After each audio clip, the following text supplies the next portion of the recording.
Hey guys, what's up? It's Benji here. Today I wanted to do a VOD review of the LCS playoffs semifinals between CLG and C9, specifically Game 2. I watched pretty much all of the games this weekend, but this is one of the ones that stuck out to me the most that could have been a game changer in the series if it had been played correctly. And I thought it was kind of an interesting draft from both teams. And so I want to get started really quick by talking about the draft. I'm not scrimming or competing right now, so I don't actually know everything about the competitive meta, but I know a little bit. So I think from CLG, it was really smart to get rid of a lot of like the melee assassin playmakers from Niski because he's sort of the ace of their team, and then Licorice as well makes a lot of pop off performances when it matters. But yeah, those bands are pretty good. Irelia, Yasuo, and Kiana. And then from C9 side, they're kind of hitting CLG's like consistent carry. PoE always does really well on these like long range mages and long range carries. Like obviously Oriana is like his signature pick. His Syndra is really powerful. But mainly Corki and Azir are really strong in this meta. So it makes sense that they would take away those instead. And then obviously Yumi is just broken as hell on this patch, so she can't be let through really. She has some counters, but I don't think most people are willing to play against it. It's really obnoxious. Alright, so the first pick, Akali, I think automatically just goes to Ruin no matter what, and I feel like their intention was to put Ruin on Akali no matter what once they locked in the champion. Mid or top, they're willing to lane swap him. This is because I think Ruin is sort of the ace player for CLG. Like Stixxay and PoE are the consistent carries. They're really reliable, but it's really important for teams to have like a sort of X factor of somebody who's gonna just play like an animal sometimes, and sometimes it works out, sometimes it doesn't. But I think for playoffs matches to edge out teams, it's really important to have those kind of players on your team. So I like the first pick of Kali, and then C9 obviously responding with Silas, and that's a skill matchup between Akali and Silas. So I think they were just fine matching that lane, but CLG is equally fine matching that lane. Like it's a skill matchup, and Ruin actually did almost get the best of him. It was close, but ended up being a solo kill later. Caitlyn, I feel like was more of a takeaway. They're just sort of taking it away from 6A. I know Caitlyn's really good on this patch, but I don't think she's a huge priority for a lot of teams. But I know for CLG, both Caitlyn and Thresh are really big picks. I know CLG's run Caitlyn Morg quite a few times, so that was probably a really good takeaway by C9. But they do get punished for it. When you're playing against a player that knows a champion really well, they're going to know the counters too. And in this case, Ashe, Varus, and Jhin are three of the biggest counters to Caitlyn in any meta, and this is because they have good range and good CC. Specifically, Varus and Ashe are better. Jhin is not amazing on this patch. He hasn't been meta in a while. When he is, he's not a bad pick into Caitlyn, but mainly, yeah, Varus and Ashe. This is because they have higher auto attack ranges than normal. Varus has 575 and Ashe has 600, and on top of that, they both have ranged slows, and at level 6, they both have ranged CC, which is extremely important for gaining priority over Caitlyn and gives her a very small window for the team to play around her. But often in a volatile draft like this, where Akali and Silas are two of the first picks, bot lane, no one will be able to play her on bot lane early anyways. So yeah, and then the Jarvan pickup obviously is just a decent pick in this meta. There's nothing crazy about that. It's just a Jarvan. And the Thresh, yeah, I feel like was partially a takeaway. I don't think Zayzel's like a huge Thresh player. I know he plays it, but yeah, I feel like it is more of just a takeaway from Bifrost. So then they pick Gragas, and Gragas, I don't really know. I haven't seen too much Gragas, but I think he's just a decent tanky jungle pick. Obviously, he goes AP, but I guess when I say tank, I mean engage. C9 right now is lacking primary engage, so picking up Gragas was really good there, I think. I don't know what else they could have picked, but the other thing I want to point out really quick is that I don't know if this was preemptive, but Gragas is actually really good against TK, and a lot of teams like to run Varus and TK together, so there's a really good chance this is sort of like a preemptive pick on their part as well to counter what's to come. It's very hard to play Varus without something like Thresh, TK, something that can sort of make up for his immobility, and yeah, it's you won't really catch people running Varus too much without TK. So they didn't ban it. They banned like two of the hard lane counters, and they picked sort of indirect counter to the lane that the only support that they had left to pick. So I think this was actually really smart drafting by Reaper. The Syndra pick is kind of interesting. Again, I personally feel like they were just ready to put Akali into Sylas and put Ruin on Akali no matter what. So I think they had intended for Syndra to just go top, and it didn't really matter too much what C9 picked here. And I actually think, based on looking at the matchup, it didn't look too terrible. It just felt like PoE was really unfamiliar with playing top lane matchup versus GP, and he misstepped a little bit and got solo killed, and we'll see. But overall, I think it was a pretty smart draft by both sides. The main win condition here for CLG is going to be Ruin popping off and making really, really good solo plays. And it's going to be Varus destroying Caitlyn after level 6 and getting huge prio on Caitlyn. And they need to try to use that to snowball the game. So let's get right into it. Skipping over to the actual game itself. Yada, yada, yada. Boom. Okay, so yeah, we're just seeing like a 5-point level 1. I believe GP is really good into Akali top. So it could have been also that they just really didn't want to let Akali go top versus GP, and they wanted to give him like a higher potential to outplay. Also, obviously GP does armor or does physical damage, and Sylas does magical damage here. And so I saw someone point out on Twitter or something that it doesn't really like it didn't make sense to do this swap because both Akali and Syndra do magic damage, but no one really took into consideration the fact that Akali could preemptively take MR runes and Syndra could preemptively take armor runes, which would give them an inherent advantage in the matchup, which is what they did. I don't know if you guys just saw it on your screen, but Akali did have MR runes, so that's going to give him even more of an edge in this skill matchup. I actually think this was like if the Syndra top had worked a little bit better, which it could have, I actually think this was like a pretty smart play by CLG. So yeah, one of the most interesting things about this game too is the jungle pathing. So as I said, CLG is putting a lot of stock in the Varus TK lane to do well against Caitlyn and Thresh. And the Jarvan actually solo leashed here, whereas C9 leashed for Gragas, knowing that it would help them get prio. Obviously, if you don't leash, it's much easier to get prio, especially in the lane that you already have a slight advantage in. Especially with TK2, who can do a lot with brush control because he can Q and his auto trades are really good if you're forced to try to retake the brush. I don't know if they completely got prio here, but it did give them a slight advantage. Also, it just added to the layer of like mystery of where the jungler started for CLG. So they had no idea. C9 had no idea where the jungler started because the bot lane and the top lane showed up at the same time. And both junglers here, it was pointed out in the broadcast that Wiggly was falling behind by doing this or making some sort of mistake by doing this. I don't really agree fully. Basically, I feel like this is a necessary step. Syndra is a very volatile top laner, especially against Gragas, who can like E-flash her or something. And I think it was really smart by Wiggly to know that C9's win condition was the GP, and they needed to play around topside. A lot of teams split the map, or they just split the map vertically. But in this case, both teams decided that they needed to play around topside early in order to make the game less volatile. Because a lack of volatility, except for in the matchup they wanted it in, is what CLG needed this game. They needed mid matchup could be completely volatile. That's fine. Jarvan's a pretty good ganker for mid lane. And they just needed to let the bot lane slowly win, and then they're really hoping that Syndra could just hold this top lane. She has a lot of wave clear, so I felt like even if she was in a position where she was going to get dove or something, she would at least have the ability to maybe 1-for-1 under the turret or clear most of the wave and just buy a lot of time. And I think that was CLG's general game plan here. And Wiggly's not really too behind here. He pretty much did. I think his pathing was smart.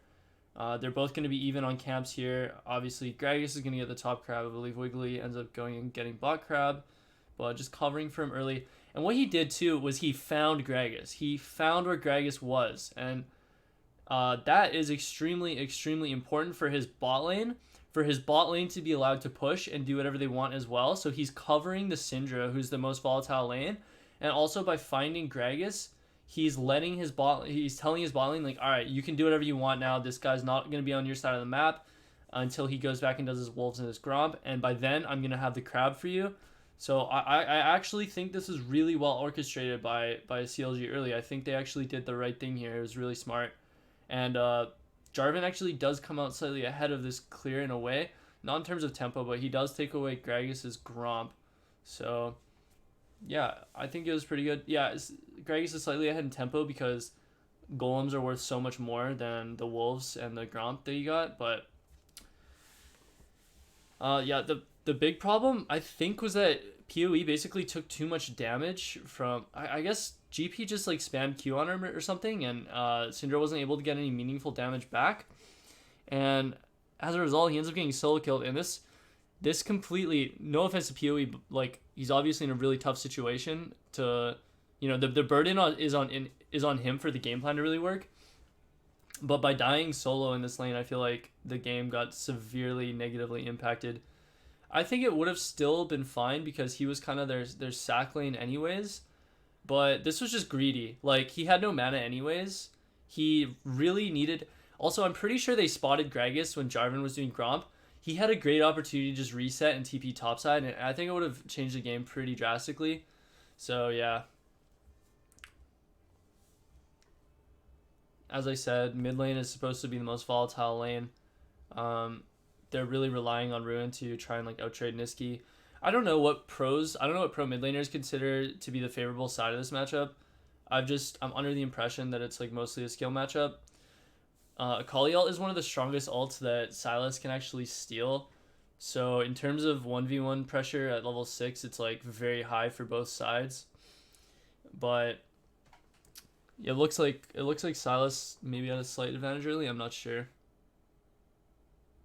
Akali, actually, I would say, yeah, Akali's up in CS, so I guess Akali has a slight advantage in this lane. And this was really close. This was so close. All he had to do here, because he stole the ulti and used it right away. Right here.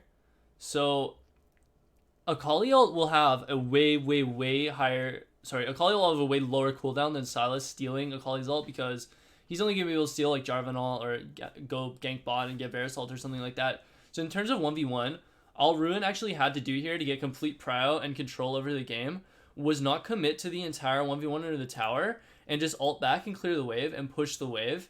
And at this point, Infernal Dragon was up and they would have had complete prio and complete control. They actually could have... I'm pretty sure their bot lane has prio too. And they actually probably could have gotten an Infernal Dragon off of this.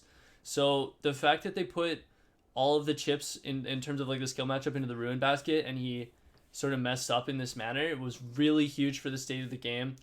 It wouldn't have actually made a huge difference to the game if he had solo killed there as opposed to getting HP. And this is something that the best pro players often are able to do, is like restrain themselves in situations like this.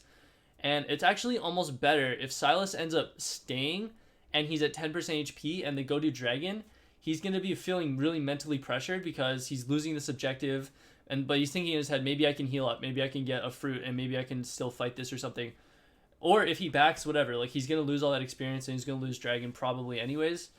But yeah, by committing and really going for that 1v1 kill, like, it was just he didn't show enough restraint. And I feel like it was a huge thing for this game.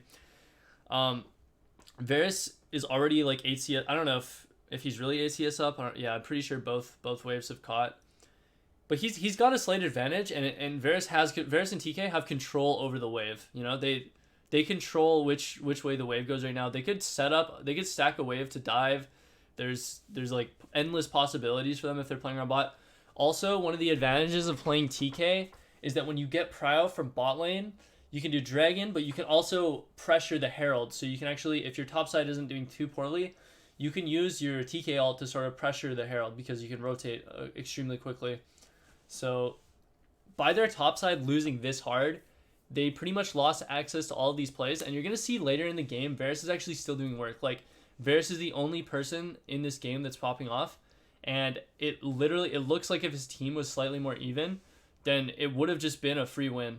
well, not free. It would have come down to macro and like team synergy and stuff like that still, but the ball would have been in CLG's court for sure. Yeah, they end up actually 2v4ing here.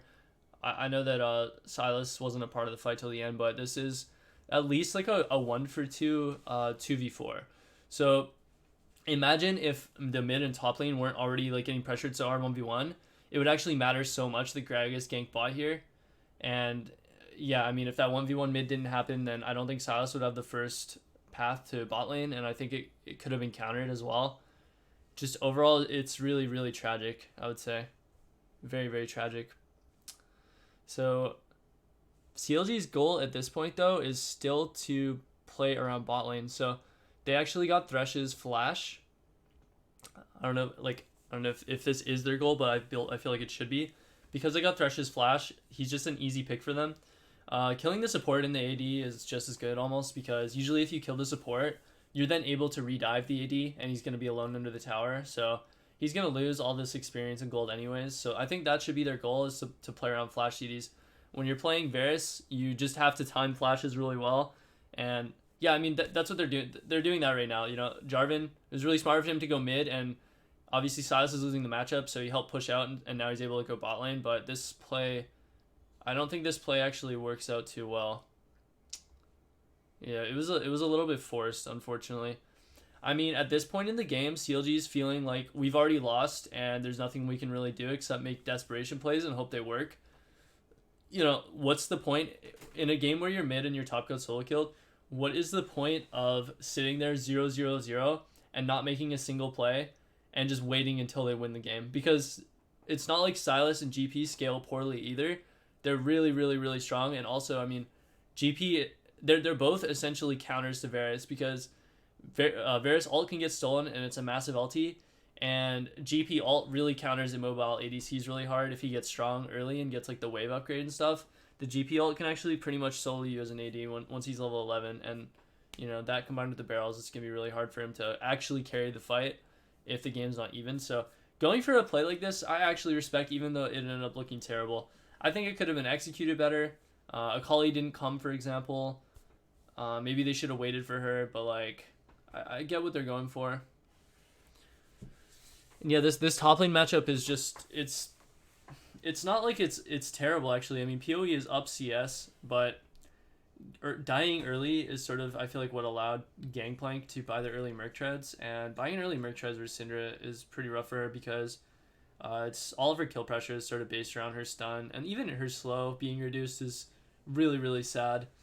So all he can do is farm, but that was the original intention for this game, was for Syndra to just farm. So the fact that she's still able to do her job sort of speaks on the reliability of what CLG did. I saw people were flaming this, but if he's able to be up CS and he still sort of actually has pressure on GP, despite the early game being rough, like that definitely says something. So here, as I said, if CLG's bot lane gets prio with the TK, they can actually rotate up and contest the Herald. So you'll notice C9 is actually, they're losing plates and they're losing waves in order to be here first, because they really want this Herald to break open the game. So this is something you sort of have to do versus TK. If you want to farm the waves, which they can do under their tower, but they can't farm the wave on the river where the wave meets, because Varus has kill pressure on a flashless Thresh. It's very hard for Thresh to walk up, and if Thresh can't walk up, Caitlyn can't walk up. As you can see, Varus is up pretty much like 20 CS now. This is how the lane naturally goes. It gets worse and worse for Caitlyn, especially once Varus has more points in Q. The poke is crazy too. So, but CLG, and because their team fight is really bad right now, they're not even trying to TK ult up and contest this Herald. They're just giving it away, and this is the proper response in my opinion, because, well, there's no point in taking a team fight when you're this down. It would probably just snowball the game even worse for you. But I think it was probably really important for CLG to try and make a counterplay here to get back in the game if that's what they wanted to do. GP does have TP, but PoE and Ruin both have their TP up here. And I think if they were able to just go bot lane and commit to this tower harder, they pretty much knew once Herald was gone that they were going to lose a tower anyways in one of their losing lanes. And I think CLG could have probably committed way, way, way harder to dive this Caitlyn and Thresh and take the turret away. That's just my opinion. I don't know what they were feeling in game. If you look at the map, there's so many pink wards, and C9 denied pretty much all vision possible. So I don't know if they felt safe doing it. But I mean, just looking at this, imagine if they had committed just like a little bit more. Like, they're able to do this to Caitlyn and Thresh despite not even being set up at a good time. As a result, they're actually, I believe they lose 2 top towers here. But if they had done this sooner, I actually don't think it would have been as bad. They could have committed Syndra and Akali's TP, or even just Syndra's TP immediately. Like, Varus and TK could have gotten a ward behind the tower, and the moment they went to defend it, they could have instantly TP'd or something. A lot of teams, though, especially when you're losing, it's really hard to call for these like proactive plays. Like, hey, we're gonna TP here. You're gonna lose this wave. Like, screw it. We're just gonna make this 4-man bot. Like, it's a really tough call because you're taking all stability away from the game, and you're saying like we're flipping the coin here. Like, this game's fucked. We're either gonna win or like make a slight comeback here, or it's gonna instantly be over. Because the amount of pressure you would lose from a play like that not working is pretty huge. But there's no reason for CLG not to go for it at this point. They have to. So I'm glad they did end up doing it.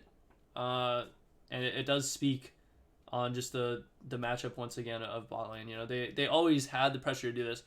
If their mid and top lane didn't get so behind in the first place, this is what the game would naturally look like, except on an even slate. Because how can GP dive top lane? Syndra should, as I said, Syndra should be able to wave clear. So they shouldn't be able to do the same thing top without getting Herald. But how can they get Herald if bot lane has TK and can rotate first every time? Right? Like, CLG's draft was actually pretty good for early game here. I think C9 was relying on scaling. Like, again, Silas and GP have amazing scaling. So I don't think they expected to be able to play the early game to the extent that they did, but they capitalized really hard on their opponent's mistakes just in laning. So yeah, really well played by Licorice and Niski. Obviously, they're just swapping here. Akali probably wants to go side lane now no matter what, but it's such a predicament he's in. He doesn't even have boots. Pen boots are really important here because they all have merc treads. All of the people that are relevant to him that he would want to assassinate and fight 1v1 have merc treads. He's down a level, and now he has a side lane, and there's really... It feels so bad. It feels so... Like, there's no... It doesn't really feel like there's many plays to be made. Like, right here, he got so close to killing them. Imagine if he had 5... Like, I don't know how much gold he has right now because they're not showing it, but I bet if he had 1v1 killed Niski earlier... Obviously, the game wouldn't look like that, but he would have source boots, and he actually just one-shot all those people. They were all so low. But because he's, like, slightly behind, you know? He was level 10 there, too, right? So he didn't have level 2 ult. If he had level 2 ult, he actually would have just killed them. So it's such, you know, matchups like these are such a slippery slope and competitive, and it really, again, it comes down to how well, like, your ace player plays in those situations. Like, how clutch is this guy 1v1? Ruin has been really clutch all season, and he's been, like, a huge part of CLG's upswing, so I don't blame them for putting faith in him. I think they should put faith in him, and it's unfortunate that he had this performance, but obviously it happens. It's his first NA playoffs as well, so like I'm sure he felt really pressured to perform and do well. He's a great player. Obviously, PoE's a great player too. I'm just sort of pointing out how what they did heavily impacted the draft of this game and how it impacted with like the lane swaps and all that. So yeah, just like look how close this is. Literally. Okay, even if he dies there, he could literally kill 2 people 1v4 if he just had level 11. And here, you know, the strength of Varus and TK. I'm going to talk about the item builds really quick on the AD carries because I play ADC. So the thing with Varus is he's got like the most insane 2-core spike ever. Bork and Gwynsu's have great synergy. Obviously, it got nerfed, but it's still pretty good just because of his W. His W didn't get impacted too. Like, Varus didn't get impacted as hard as someone like Vayne, for example, by the Gwynsu's nerf, because where Vayne doesn't do damage on every Silver Bolt auto attack, Varus has his W passive, which does an insane amount of damage. So, even though it's 3 hits now instead of 2 on the Ghost hit passive, like Varus does still utilize the item really well, and Caitlyn's spike is gonna be 3-core. Like Caitlyn is really strong when she gets IE, Rapid Fire, and Shiv. That's pretty much what every Caitlyn wants. So again, according to the draft, and if things went the way they should, CLG should have this huge mid-game spike where Varus is running around with two of the strongest two-core items for an ADC, and they should be able to pressure. Like, he was able to kill I think Silas was 6-0. He was able to kill. He had TK by his side, sure, but he was able to take him out. It's just because if Varus ults you and he has these two core, like, you're gonna nearly get one shot. He does so much burst damage, it's crazy. So again, if they were able to play to this condition a little bit better, the game would not have been so one-sided. And even then, it's not actually completely one-sided. You know, they are doing a good job of trying to stay in the game. So from this point, it's pretty much like just CLG's job is pretty much to farm as much of their jungle as possible and catch waves as much as possible. The dragon isn't spawning for 3 minutes. Baron's not up for a few minutes. Even if Baron's up, there's no way either team can take it because they don't have any tanks on their team. You'll notice not a single person in this game has Ninja Tabby. They all have Merc Treads. It's actually really difficult to do Baron if you don't have a tank with armor. Or especially Ninja Tabby. Like, Ninja Tabby reduces, it doesn't specifically reduce like Baron's damage that much, but it's just the armor. Like, you know, if Gangplank, Gragas, and Silas all were building against an armor team and they had 3 Ninja Tabbies, like, they could take turns tanking Baron really easily, but all 3 of these champions would just get one shot. And Thresh obviously cannot tank it as well. Caitlyn can't tank it. None of these guys can take it either. You know, Zerkers, Mercs, no boots, probably Sorcies, Merc Treads, CDR. There's literally 0 Baron threat on both sides, which is terrible for CLG, because when you're in a situation like this, you want to at least try to be able to, like, you want to be able to, like, have the pressure of sneaking Baron or something, but they don't have a mountain. The other team's not trying to contest Baron either, and they're getting outscaled. All they can do is farm jungle camps and farm waves, and then try to, like, group up in a really unexpected place where C9 doesn't have vision and try to make an outplay. Like, the best thing they could probably do is make something happen topside, because Dragon is spawning in 240. As I said, Baron's coming up too, but I don't think either team can really do Baron. But they're going to want the free Wind Dragon, most likely, I would assume. I mean, it's not a great dragon, but Cloud is better than nothing. And the idea behind taking a Cloud Dragon, especially if something like an Infernal has already spawned, is that the next dragon will be better. You're just kind of hoping the next dragon will be better than a Cloud Dragon. So, but instead it becomes an NA round. This is just NA. Of course it's an NA round, and it works. It actually works out decently. Sort of. Yeah, so this was CLG's play. Like, instead of continuing to put Syndra top and wave clear, they're like, alright, we're going to unexpectedly group mid, and we're going to try to make a play really quickly on mid.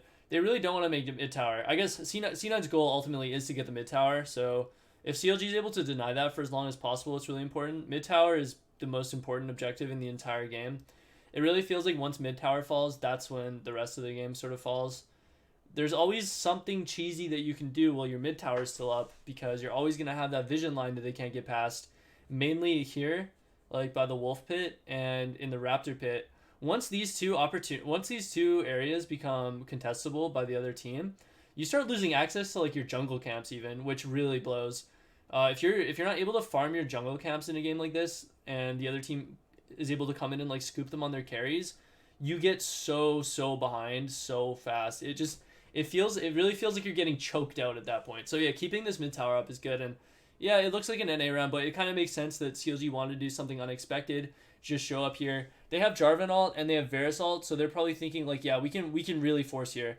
Varus obviously didn't get the most prio target. He got a Thresh, but I mean, they got the kill. It sucks that Jarvan got traded, but it was something. It was an attempt.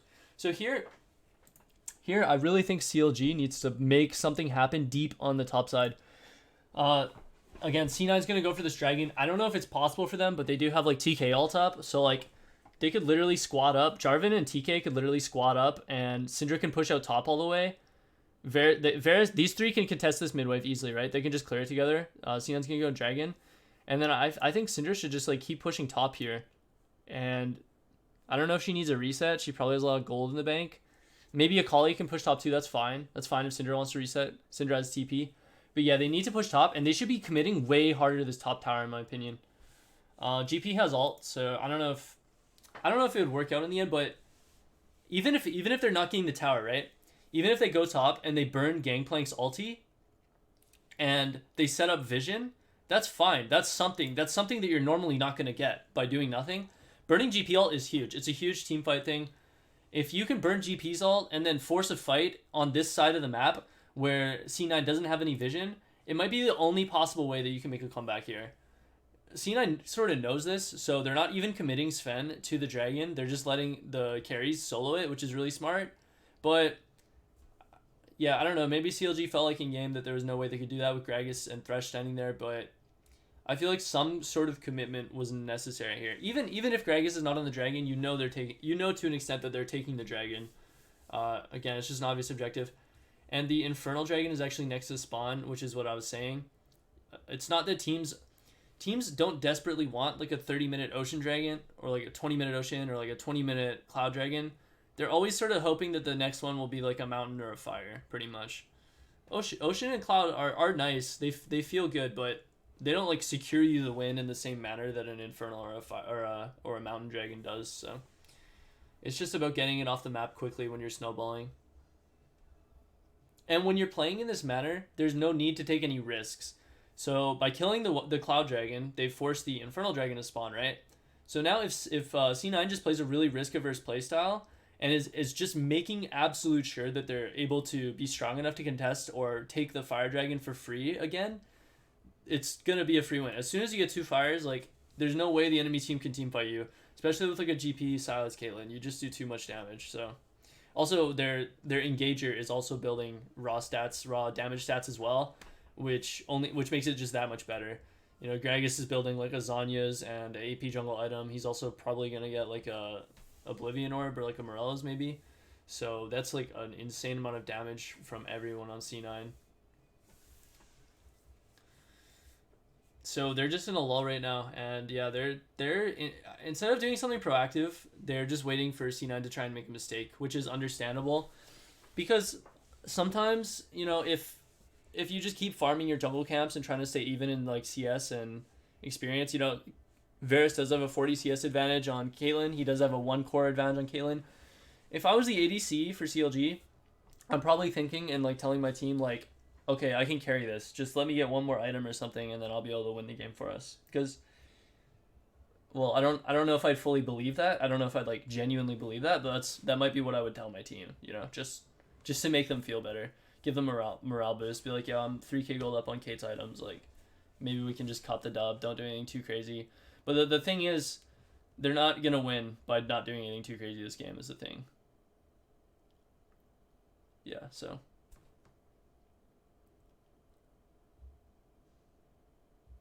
Yeah, this is just what the game looks like. I mean, this is a point. I think they get Baron here. This is where you can do Baron, right? Everybody's dead. There's pretty much no threat. It doesn't matter who's tanking Baron and who's taking damage from Baron. It's also, it's really great, too, that they have an Ocean.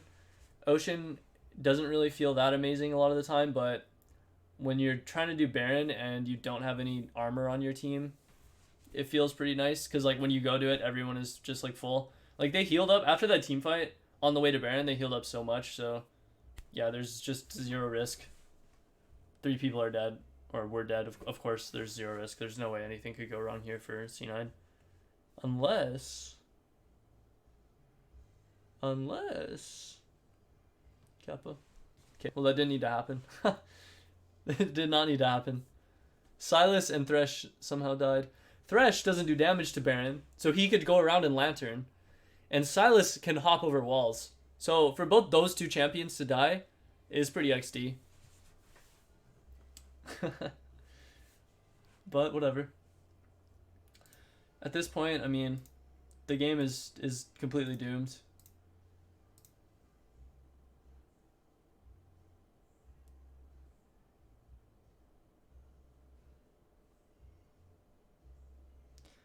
As I said, like, that's what it looks like if they team fight on equal terms. Well, CLG got slightly caught out there. C9 just forced the fight. They found Stixay sort of out of position, and TKW was not enough to save him. But if they had been making... This is the thing, right? It's like, it's weird. It's like, yeah, if I play safely, maybe the other team will throw. Maybe they'll like get caught by my Verisalt and we'll win the game off that or something. But that's like the biggest maybe. Like the odds of winning the game off of that are so low. So I feel like making a proactive play, especially in a playoffs game, is really you gotta have veins of ice. Like you just gotta be willing to do it when you're this behind and this down in tempo. Like burning important cooldowns, GPL, Greg Assault, whatever, like anything you can get could be the difference between winning and losing. See, I like this. They're the ones engaging here. This is good. This is smart by Ruin. Ruin is just, he understands. He's like, yeah, we didn't lose the last fight with them engaging on us, so I may as well just go. And he found Sneaky, so they could technically win this fight.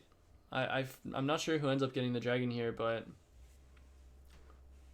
it's pretty hard. I mean, Licorice is probably like stronger of an ADC than. Yeah. Okay. Yeah, like well played by CLG. They did the proactive thing. The difference between engaging and getting engaged on is so big. It's massive. It's absolutely huge. And the other thing I want to point out really quick is that the timing of this was like pretty weird too. So yeah, basically you don't really want to fight in the river with Baron. So I actually don't think this was a smart play by C9. So what C9 could have done here, well, because CLG has no threat on Infernal, right? Let's say C9 is pushing mid and they Baron these mid minions. They control all this vision already, and then they sit on the wave. If they sit on the wave here and just push it in, they have Gangplank going bot too. As long as they don't overextend too hard and they just force CLG to show in the lane, I feel like GP is eventually just going to get so much pressure. He's going to outpush Akali really hard. And I think they left the wave way too soon. They left the wave way too early. Because Dragon is not up yet. Well, it is, I guess. But I don't know. Like, maybe they should, like, control this area more. Like, CLG pinked this. C9 doesn't even have a pink in this. They shouldn't really be letting, like, these champions get through here. And by going further down the river, I don't know if they knew Ruin was there, but they just fell victim to I guess it was a clever flank. But I don't think they should have committed so hard towards the dragon when they have Baron buff. Like, just the threat between GP pushing a Baron wave in and them potentially being able to do Baron is enough to really make CLG uncomfortable. So it was really weird for them to force into the river like that, in my opinion. All they had to do was wait. They just had to be patient. This is a mistake. Like, the Baron thing is a mistake like my solo queue teammates make a lot. It's like, hey, we got Baron, we're invincible, we'll take anything, and we're dead in the river fighting for a dragon. It's like, it happens every time. You get like, what, bonus 40 AD, 40 AP or whatever, but that small combat advantage is not really enough, in my opinion, to stop something like this from happening, you know? What does it matter if you sacrifice your positioning, even though you have like a slight combat advantage? Like, it doesn't make a difference. With Baron, you really have to play around waves with Baron no matter what. This was really good too. To be fair, C9 could have Smite stolen that, and it was a 1-for-1. So I'm praising CLG pretty hard here, and I'm shitting on C9 a little bit, but like, Gragas was barely out of Smite range, and then also the Spellbook TK Smite saved it. So I would say it was really just clutch. It was really clutch by CLG, but like, it wasn't that terrible by C9. I just felt like it was sort of a waste of Baron, and it didn't have to be like that.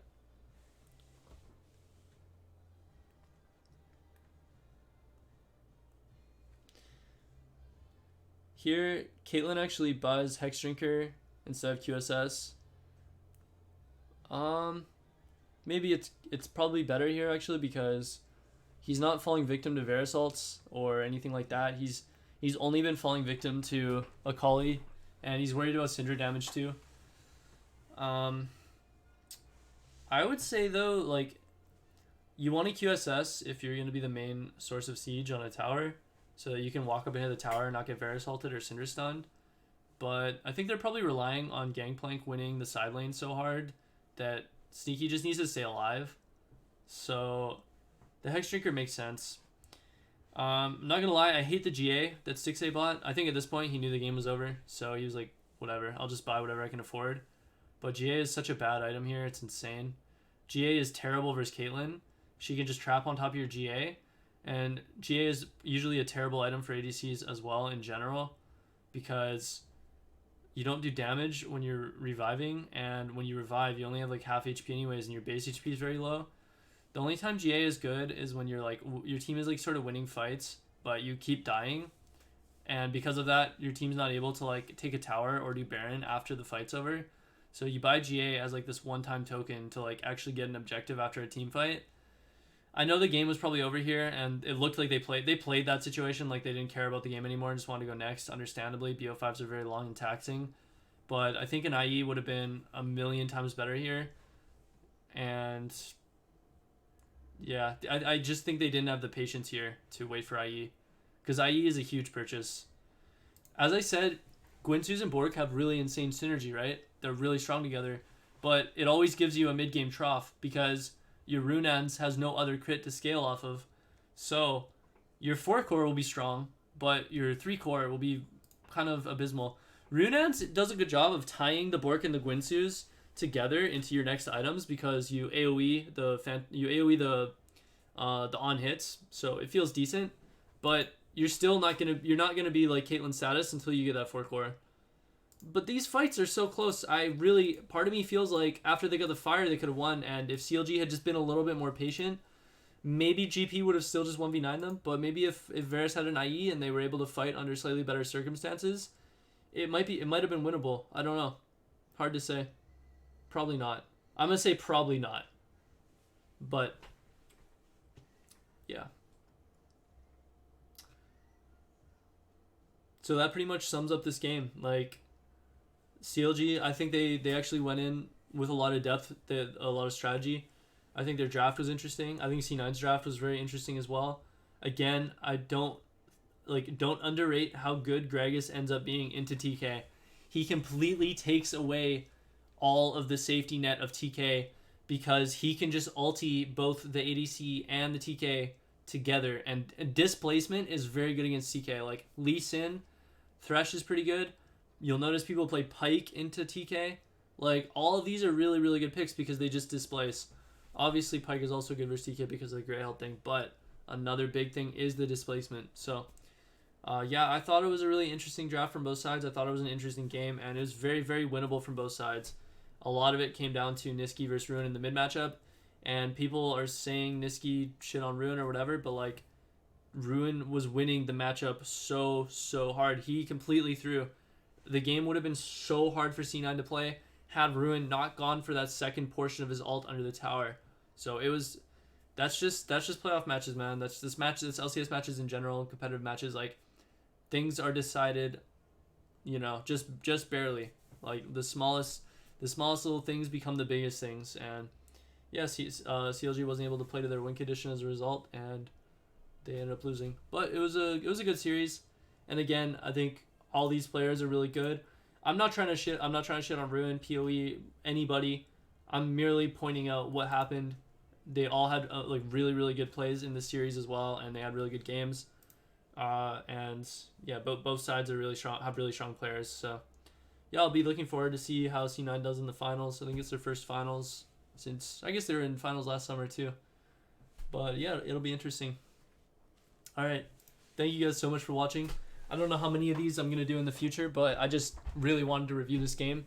And I hope you guys enjoyed it. I hope you guys learned something. I hope I was able to give you guys a new perspective on competitive League a little bit. And yeah, give you a little bit of a new understanding on why things are the way they are. So this has been my VOD review. Feel free to like, subscribe, whatever people do on YouTube. And yeah, peace, guys.